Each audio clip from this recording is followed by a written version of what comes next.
Hi everyone, Jamie here with Sweet Pickins. Welcome to our home. I'm so glad you're here. I am out front actually working. I've got my farm stand going, and so I'm just working. I'm getting some stuff done. So I just want to talk to you guys.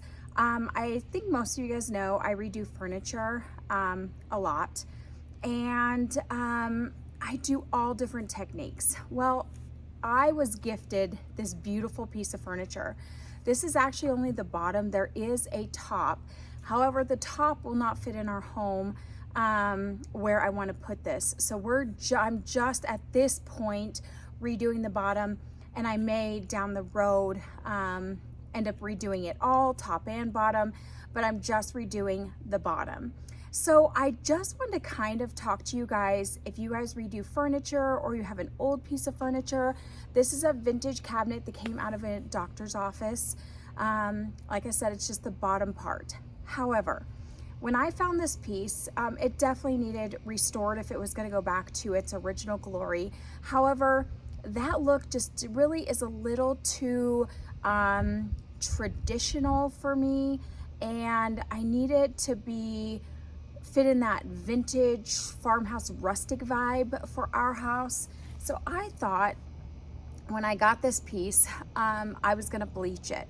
So I sanded it all down completely, like really sanded it all down.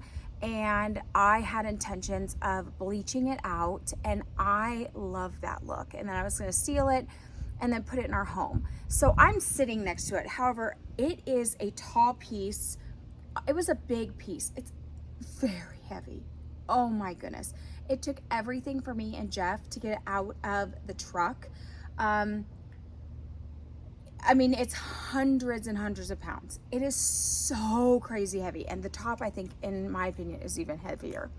Anyway, I added wheels to these. I added 6-inch caster wheels, but I did high quality, and I did rubberized wheels, the hard rubberized wheels, but I did all full metal cast iron facets with the wheels because I needed it to hold this heavy piece.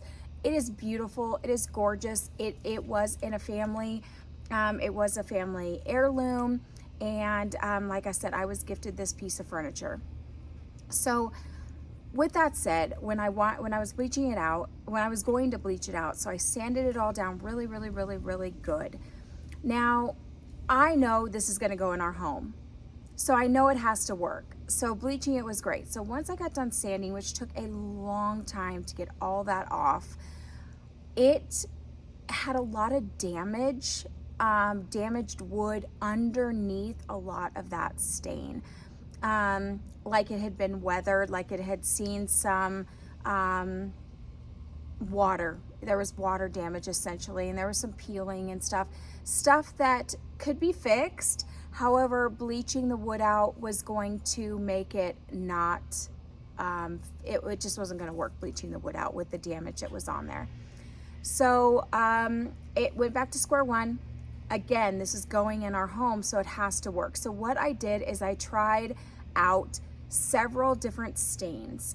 I didn't want it to be light, and I didn't want it to be dark. I wanted, if I was going to do a light piece, I wanted it bleached. If it wasn't going to be bleached, then I was going to go to a darker wood because I needed to match the rest. I contemplated painting it, spraying it, and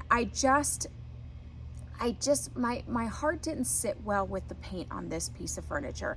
Listen, I'm the first person that will paint a vintage piece of furniture, and I know people go crazy and they think it's just terrible, but you know what, guys? The reality is if people like me and flippers that do furniture, if we don't put paint on furniture, it's going to end up in the landfill, and so it's gone.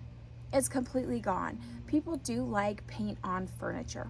So with that said, I knew I had my heart set on the bleach, and then I knew that painting it just was not the right thing to do.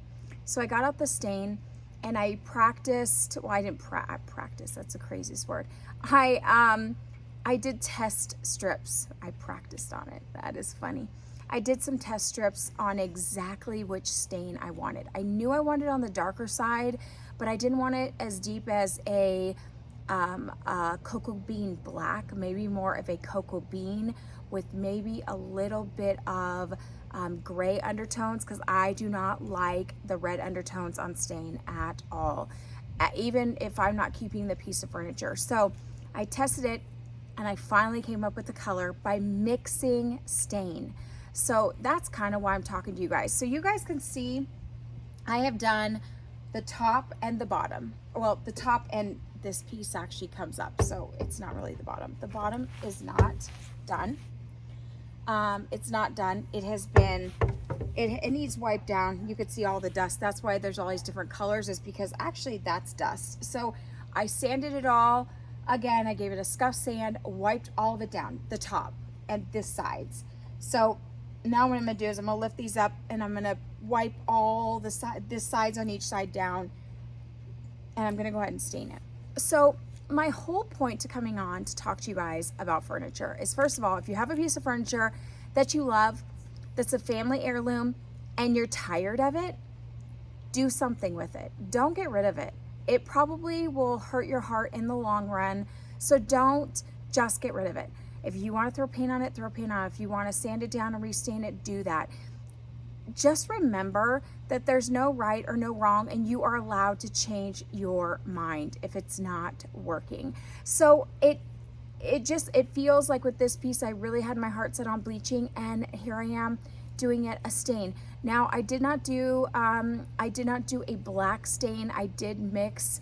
I did do my darker cocos and my really deep chestnut browns with a little hint of black stain. So that is another thing I want to talk to you guys about, is mixing stain. There is absolutely no problem with mixing stain. Now I know stain, it's a chemical.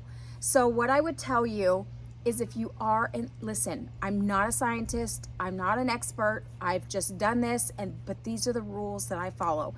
When I mix my stain to get the perfect color, I only stay with the same brand.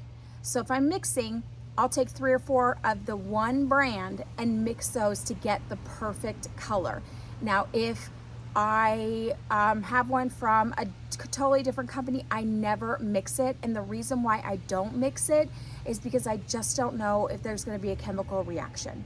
So I do like Behr. I do like Behr a lot. Behr paint, they have a stain collection that they sell, and I do really like them. I find them to be really, really rich and really pigmented, and a little goes a long way, and it's really, really forgiving. So if you get distracted or whatever, because stain, you got to work fast. So, and this is not a gel stain. So I just want to encourage you guys that if it's not right the first time, go back and try again. If you're tired of the piece of furniture, but you really like it and you don't want to get rid of it, just take a leap of faith and do it. And listen, just remember, if you make a mistake or you don't like it, it's fine. Just take it off and start over. It's just a piece of furniture. And guys, it's just paint. There is nothing that will stop you from getting paint off of a piece of furniture. It may take a little bit of time and a lot of elbow grease, but there is nothing to stop you from getting the paint off of a piece of furniture. So just jump in with 2 feet and go for it. So once this piece is all done, I will do a video and show you guys. I absolutely am in love with this piece. So this piece is coming to my home. However, it's really hard, but I'm getting rid of one of my vintage buffets to put in this vintage cabinet. It's not a dresser, but I'm probably going to refer to it as a dresser. This is not. It's a doctor's cabinet. And but it feels, even though it doesn't have drawers, it just has that feel to it. So I am getting rid of one of my vintage buffets, which is a little ugh. So I had to decide which one I was going to get rid of. We have downstairs, we have lots, but throughout the whole home we have a lot. But just downstairs we have 1, 2, 3, we have 4. Just vintage buffets downstairs. They all look a little different. They're all just a little bit different wood color. I'm very eclectic that way. As long as it matches my theme and tells a story, it's really good. So I have gone through all of them and said which one is my heart willing to get rid of, and I have picked out which one it is. It's actually one of the beefier ones that holds a lot of stuff, and actually it holds all my stains. So we're gonna have to redo, but it's not this piece of furniture is going in that place. I'm actually moving another vintage buffet into that spot of the buffet I'm getting rid of, and then this will go into that area. So I'm excited to remix, redo our home and bring a new piece of furniture in like this. I have not brought in a big piece of furniture like this in a very long time.